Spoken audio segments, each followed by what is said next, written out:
தமிழ்நாடு அரசு பல்வேறு முன்னேற்பாடுகள் செய்துள்ளது. அதில் முக்கியமானதாக மாணவரிடத்திலே போதை தடுப்பு விழிப்புணர்வை ஏற்படுத்துவது. இன்னைக்கு மகிழ்முற்றத்தின் வழியாக நம்ம போதைப் பொருள் தடுப்பு உறுதிமொழி எடுத்துக்கிட்டோம்.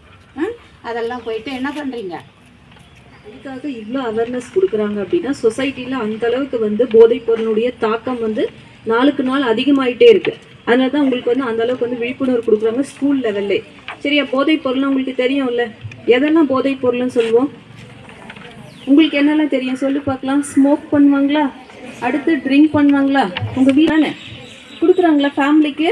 அதனால பிரச்சனை இருக்குது. போதைப் பொருளுக்கு அடிமையானவங்களால ஃபேமிலிக்கு பிரச்சனை இருக்குது. அதே மாதிரி சொசைட்டிலையும் அதிகமான பிரச்சனைகள் அதிகரித்து வருது. அதனால உங்களுக்கு இவ்வளோ அவேர்னஸ் கொடுக்குறாங்க. சரியா? நீங்கள் அடிக்கடி எதை சாப்பிட்றீங்களோ அதுலேயுமே போதைப் பொருள் குறைஞ்ச அளவு இருக்குது அப்படிங்கிறாங்க. நீங்கள் எதெல்லாம் விரும்பி சாப்பிடுவீங்க?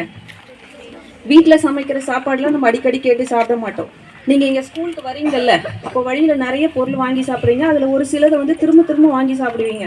நம்மளுக்கு அதை வாங்கி சாப்பிடணும்னு உங்களுக்கு தோணும். எதெல்லாம் அந்த மாதிரி வாங்கி சாப்பிட்றீங்க? உண்மையை சொல்லுங்கள், தெரிஞ்சுக்கிட்டோம். மற்ற பசங்க அதை அவாய்ட் பண்ணுவாங்கல்ல. எதெல்லாம் வாங்கி சாப்பிட்றீங்கம்மா அடிக்கடி? சிப்ஸ் வாங்கி சாப்பிட்றீங்களா? குர்குரே வாங்கி சாப்பிட்றீங்களா? அது எல்லாத்துலேயுமே போதைப் பொருள் ஆல்கஹால் இருக்குது அப்படின்னு சொல்கிறாங்க. இது போட்டி சாப்பிட்றீங்களே, கடையில் வாங்கி சாப்பிட்றீங்களே, அதுலேயுமே அதையுமே அவாய்ட் பண்ணணும் அப்படின்னு சொல்கிறாங்க. போதைப் பொருள்னால் வெறுமே ஸ்மோக்கிங், ட்ரிங்கிங் அதெல்லாம் மட்டும் கிடையாது.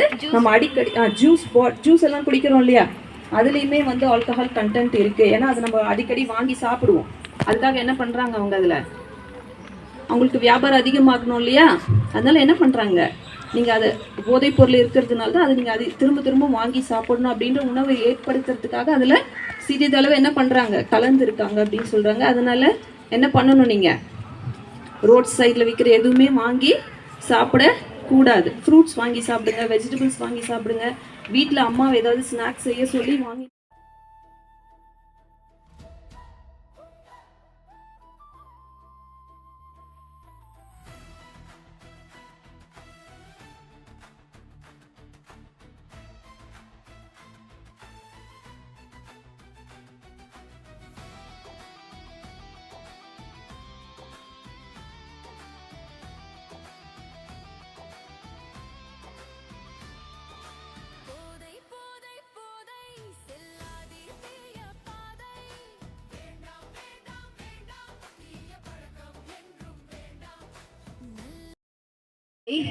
ஒரு கரும்பு இல்லை, அதை வாழ்க்கையை முடிக்கும் நஞ்சு.